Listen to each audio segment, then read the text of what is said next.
We here at the Sports History Network proudly partner with 26 podcasts, all revolving around the history of sports. But did you know that many of our hosts were sports history authors way before they started their shows? It's true. We've got Joe Ziemba, host of When Football Was Football, Joe Zagurski, host of Pro Football in the 1970s, Mark Morthier, host of Yesterday's Sports, Tommy Phillips, host of Lombardi Memories, and Scott Adamson, co-host of From the 55-Yard Line. All these authors have many books for you to choose from. To check them out, go to our website at sportshistorynetwork.com/sportshistorybooks. Pick up your copy today. Soundtrack provided by Kevin MacLeod of filmmusic.io.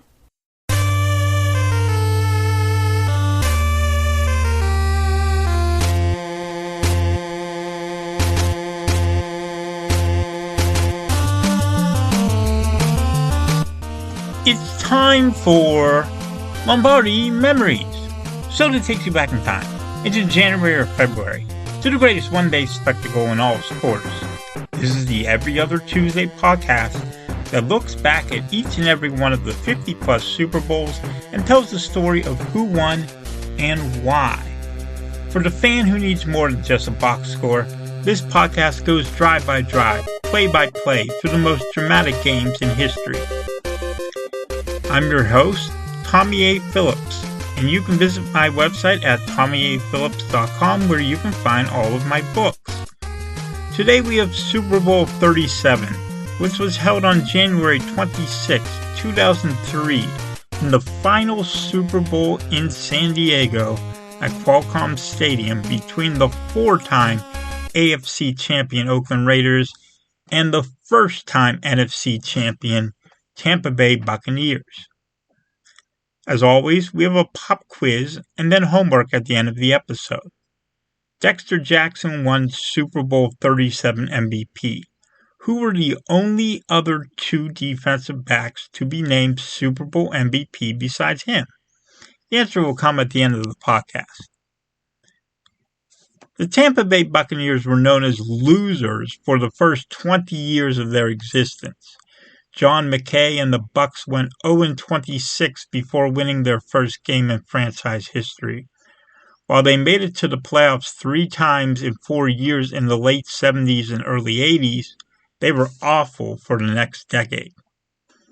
That's when Tony Dungy stepped in. He was named head coach in 1996, and within 2 seasons he had them in the playoffs.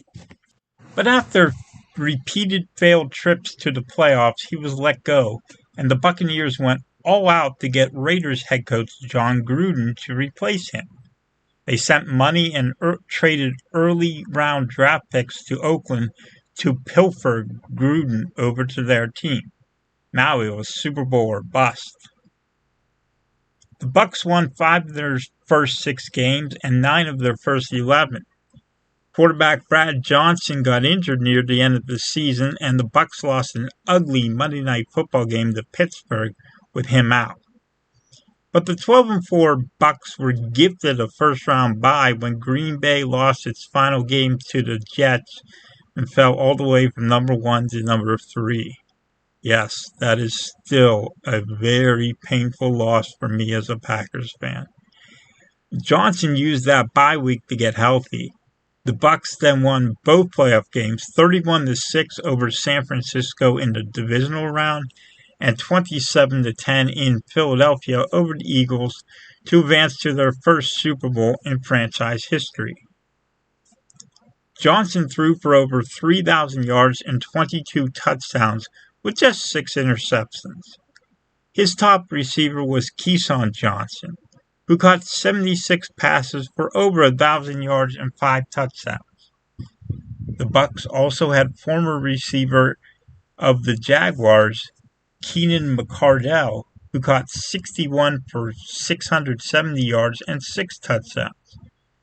Michael Pittman stepped into the starting running back role whenever Warrick Dunn moved on to Atlanta, and Pittman ran for over 700 yards. Fullback Mike Allstott, he was still with the Bucs. He ran for over 500 yards, caught 35 passes, scored 7 times, and the Bucs had the number 1 defense in the NFL. Defensive end Simeon Rice picked up 15.5 sacks, and defensive tackle Warren Sapp got another 7.5.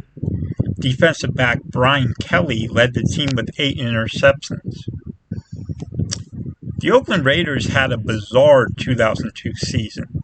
They started the season with 4 straight wins, scoring at least 30 points in all 4. Then they lost 4 in a row, including overtime losses to both other California teams, the Chargers and 49ers, of course. They followed that up by winning 5 in a row and 7 out of 8 to claim the number 1 seed in the AFC at a record of 11-5. The Raiders easily dispatched of both playoff opponents. They beat the Jets 30-10, then crushed the Titans 41-24 to advance to their first Super Bowl since 1983. The Raiders have never lost a Super Bowl before.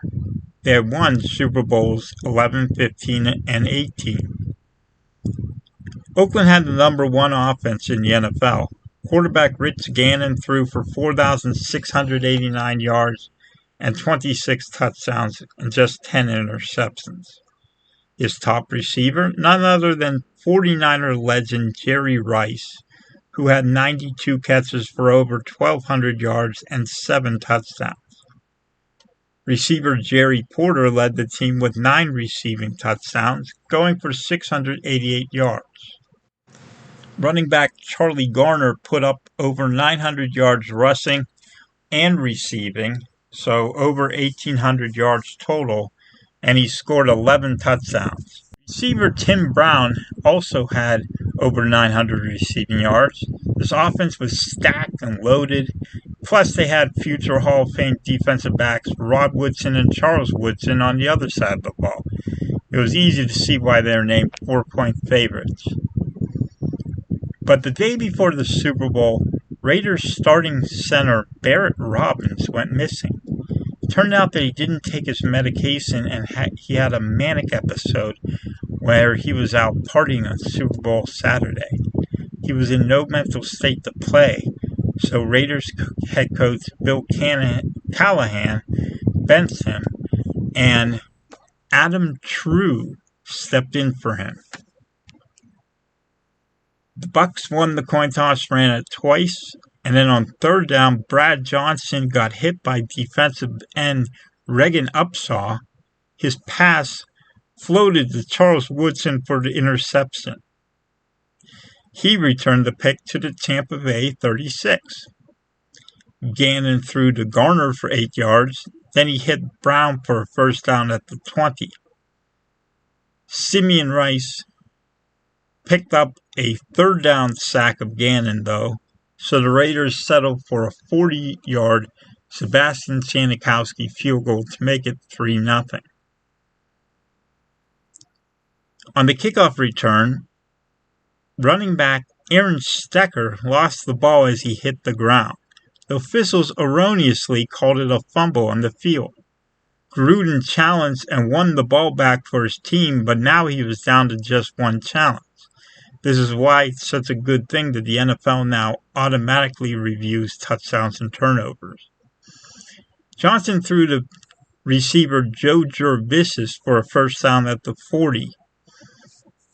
After a couple of incompletions, the Bucs got back-to-back 23-yard gains on a pass to Jurevicius and a toss back to Pittman. That set up a 31-yard field goal by kicker Martin Gramatica, and the Buccaneers tied the game at 3 apiece. The Raiders went 3-out, with defensive end Greg Spires ending their possession with a sack. The Bucs followed that with a 3-out of their own. This is part of a frustrating first quarter for both teams because the Raiders went 3-out a second time, and then the Bucs got only 1 first down on a slant pass to Keyshawn Johnson before punting again. At the end of the first quarter, Gannon threw an interception to defensive back Dexter Jackson, who returned the pick to midfield. To start the second quarter, Brad Johnson threw a pass to Keyshawn Johnson for a first down past the 30. Allstott further moved the ball down to the 22, but then he got tackled for a loss by linebacker Bill Romanowski. The Bucs settled for a 43-yard Gramatica field goal, so their lead was just 6-3. Gannon threw to Porter for 9 yards, and then Garner picked up the first down, which was only the second first down of the game for Oakland.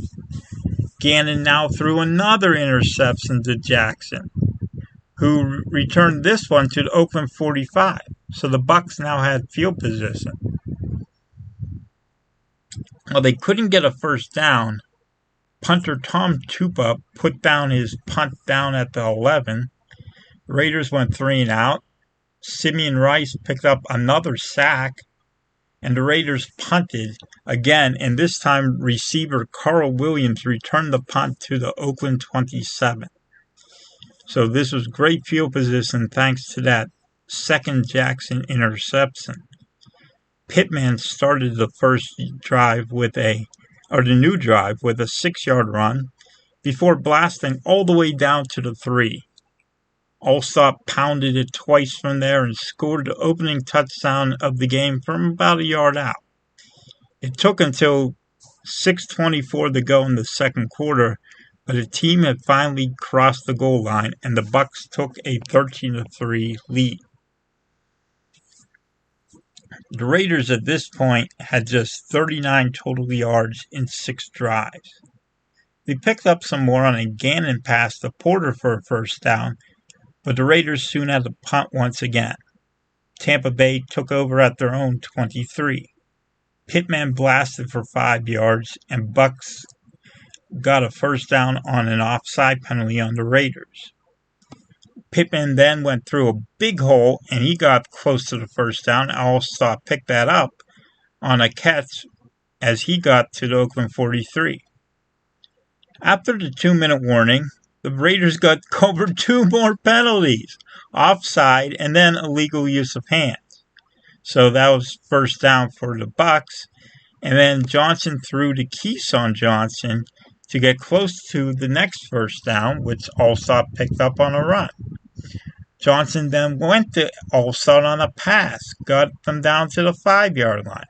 Very next play, Johnson went back shoulder to Keenan McCardell on the right side for a touchdown. 30 seconds left in the half, the Bucs led 20-3. The Raiders tried throwing on first down, but when Gannon was hit to force an incompletion, they thought better of it and just ran the ball twice. The Bucs had only 1 timeout remaining, which they used, but they didn't have enough to force a punt. But still, they went to the half up by 17. The Bucs started the second half by forcing a 3-and-out and following with a long drive. Johnson scrambled for a gain of 10 before throwing to Keyshawn Johnson for a first down at the 40. Next, it was Jurevicius catching a third down pass to move the chains. Johnson went back to Jurevicius for a first down, got down to the 14. Next, Johnson threw to tight end Ken Dilger, play action, got down to the 1. Now the Bucs got pushed back on a penalty, but then Johnson made up for it, threw to McCardell for his second touchdown of the game, an 8-yarder that made it 27-3. Tampa wasted no time in scoring again. On the second play of the Raiders' next drive, defensive back Dwight Smith picked off a Gannon pass and went 44 yards to the house. Now it was 34-3, and the game looked to be over. The Raiders weren't out of it, though. After a sack by defensive end Ellis Wims that set them back to start the drive, they managed to mount a charge. Gannon threw to tight end Doug Jolly over the middle for a first down at the 43. The Bucs then got called for pass interference on a third down play, even though the ball was tipped. There was no explanation why that happened. On the next third down, Gannon threw to the back of the end zone, and Porter hauled it in on the end line for what was ruled an incompletion. But Callahan threw the challenge flag, and it got overturned. It was ruled a touchdown. Despite looking like he bobbled the ball as he stepped out of bounds, they ruled it a touchdown, that he had control of the ball, and it was 34-9. Callahan then kind of, it was as if he figured his team had no chance, so he just cavalierly went for two. Simeon Rice sacked Gannon on the 2-point play, and the score remained at 34-9. Oakland forced a Tampa punt to start the fourth quarter. Linebacker Tim Johnson rushed in and blocked Tom Tupa's punt, and defensive back Eric Johnson picked it up and dived into the end zone for a touchdown. Suddenly, it was 34-15. But again, Callahan weirdly decided to go for two, and Gannon's pass went out of the end zone and incomplete. 34-15. The Bucs had the chance to end the game on the next drive. Johnson threw to Keeson for a first down, and then the Bucs drew a 16-yard pass interference penalty on Charles Woodson on the third down, even though it looked like the ball was uncatchable. Pittman ran for a first down at the 11, setting up a short field goal attempt by Gramatica. But Gramatica never got a chance to kick. Tupa flubbed the hold, and the ball ended up in the hands of Gramatica. He did not pull a Garo Yepremian. He just simply went down for a loss and not attempted to throw. Gannon started the new drive with a 9-yard pass to Jolly. Running back Tyrone Wheatley then caught a screen for first down at 38. Gannon converted a third down with a pass to Jolly at the 46. And then he threw a sidearm throw to Garner that got the Raiders to the Bucs 48. And then that's when Jerry Rice, the famous San Francisco receiver, caught a deep ball for a touchdown. Raiders should have had the 2-point conversion too, because Porter caught the 2-point pass and he was forced out of bounds by the defenders. According to the rules of that time, he should have been ruled in because that was a force out. But they didn't give him the points, and that made it just 34-21 when the Raiders could have made it 34-24 had they just kicked all 3 extra points, or maybe 34-27 if they had made all 3 2-point conversions.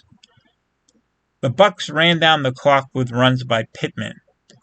Also caught a third down play action pass for a first down. The Bucs took off a ton of time.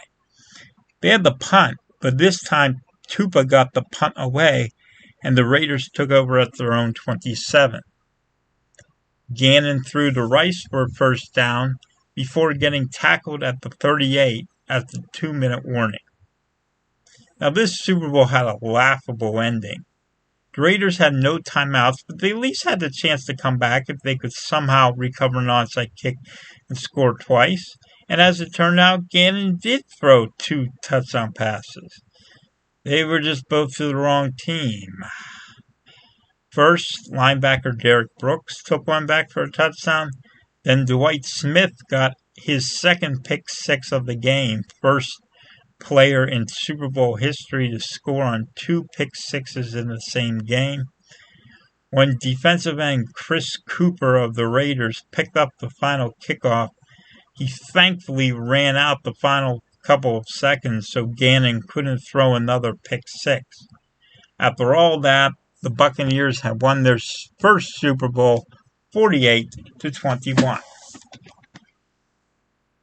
Dexter Jackson was named game MVP for his 2 first-half interceptions, joining Miami's Jake Scott in Super Bowl 7 and Dallas's Larry Brown in Super Bowl 30 as the only defensive backs to win Super Bowl MVP. That's the answer to today's pop quiz question. Now, if I were to give out my own MVP, I go with Pittman. He rushed for 124 yards on 29 carries, and he really set the tone of the game in that first half. He had one of the biggest first halves in Super Bowl history. Even though he didn't score, he was a big part of the Bucs' first half dominance. For least valuable player, that's easy. That goes to Rich Gannon, because he threw 5 interceptions, a Super Bowl record. Those include 3 pick sixes, another Super Bowl record. He contributed more to the Buccaneers' cause than he did to his own team's cause. He may have been MVP during the regular season, but he was the LVP in the Super Bowl. Best player you don't remember? How about Penn Stater Joe Jurevicius? He caught 4 passes for 78 yards, with his longest going for 33 yards. He definitely played a big role in the Bucs' offensive success. The best play of this game is hard to say, because in a blowout like this, it's hard to point out a single play. I'm going to go with Dexter Jackson's second interception because it set up the Bucs with great field position, which they eventually converted on to score the touchdown after an exchange of punts. And from there, it was just downhill from there. The biggest play you don't remember, though, 16-yard pass interference call on Charles Woodson on a third down. Now, that was with the Raiders trailing by 19. It seemed the ball was uncatchable, and if that was the case, the Raiders should have gotten the ball back on a punt. It should have just been incomplete. Instead, the Bucs kept it alive. Eventually, couldn't make a field goal, but were able to eat off a lot more time. If Woodson doesn't get called for that, do the Raiders have more time to make this one at least a little bit closer? Well, it looked like a bad call to me, but in the end, it didn't matter much. It could have, though. Best player on the losing team, easy one here, Jerry Rice. While the Raiders ran for just 19 total yards in this game, Rice had 5 catches for 77 yards and that 48-yard touchdown. He may not have been his San Francisco self, but he was still outstanding. He played a great second half after being kept off the score sheet for the first half. For this week's homework, I'm going with a book on a member of the losing team. It's written by linebacker Bill Romanowski with Adam Schefter and Phil Talley. It's called Romo, My Life on the Edge, Living Dreams and Slaying Dragons. In this book, Romanowski reveals exactly how painful physically that 2002 season was for him. It's a fascinating read from a guy who came up short of winning his 5th Super Bowl after winning 2 with San Francisco, 2 with Denver. Next time, we will have a dynasty on our hands. The New England Patriots are back in the big game, trying for their 2nd Super Bowl win in 3 seasons. Their opponents, another first-time Super Bowl team from the NFC South. This time, the Carolina Panthers. And what a game it was. My website is TommyAPhillips.com and also Nifty90s.com, Great80s.com, and Sweet70s.com. All of these domains lead to my site where you can buy all of my books. There's a couple of books on the way, too. Until next time, this is Tommy A. Phillips signing off. So long.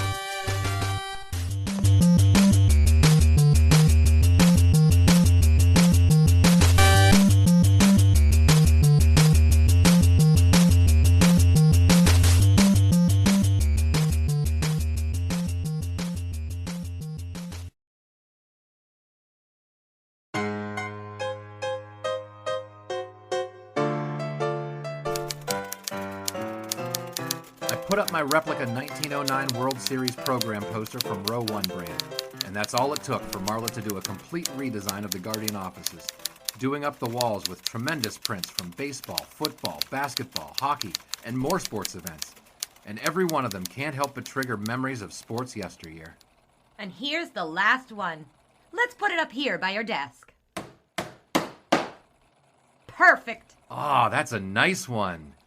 College football, 1923. Navy versus Penn State. Do you remember that game, Marla? I sure do. It was October 20th, 1923. Cloudy, but a reasonable 57 degrees at the 2:30 kickoff time. Over 20,000 turned out at Beaver Field in College Station, Pennsylvania for this clash of two of the nation's top teams. The Nittany Lions were the underdogs, despite having won their first 3 games by a combined score of 94-0. The heavy favorites were the Midshipmen, who went on to play in the Rose Bowl after the season. Right, and the game immediately became... The entire color of the game would ultimately be dominated by Penn State's star halfback, Harry Wilson, but both offenses took some time to get going for a good 22 minutes before Wilson got the crowd to their feet with an interception of Bill McKee's forward pass, returning it all the way for his first touchdown of the day. Wilson certainly was great On the that. next kickoff, who would end up as returner but Harry Wilson? Wilson dodged at least a half dozen Recall the defenders greatest on a moments in sports 77-yard history, sweep or to just the your own end zone personal with the game favorites gone for with a Row scoreless 1 brand tug-of-war to a sports two-touchdown paraphernalia. blowout in Don't less than a delay. minute, with Visit hometown today fans ready to at count a fourth win for PSU. The remainder of the second sportshistorynetwork.com/row1. half That's resembled the first quarter. ROW No one broke the opponent's number line, and 1 two more McKee today passes for fell into access the to the full Row 1 catalog of gallery prints and gifts like t-shirts, long sleeve shirts, telephone cases, coffee mugs, blankets, pillows, towels, and even shower curtains. Act today for 15% discount off all prints with coupon code SHN15 and 20% off all other items with coupon code SHN20 at checkout. And keep your dial locked to the Sports History Network for the exciting chronicles of the 1920 sports world in Orville, Mulligan. When the gun Sports Strike, shouted to mark the coming end of soon. the cast, the score remained Penn State 14, Navy 0. The second half had barely begun when Harry Wilson and Penn State went on to work on Navy again.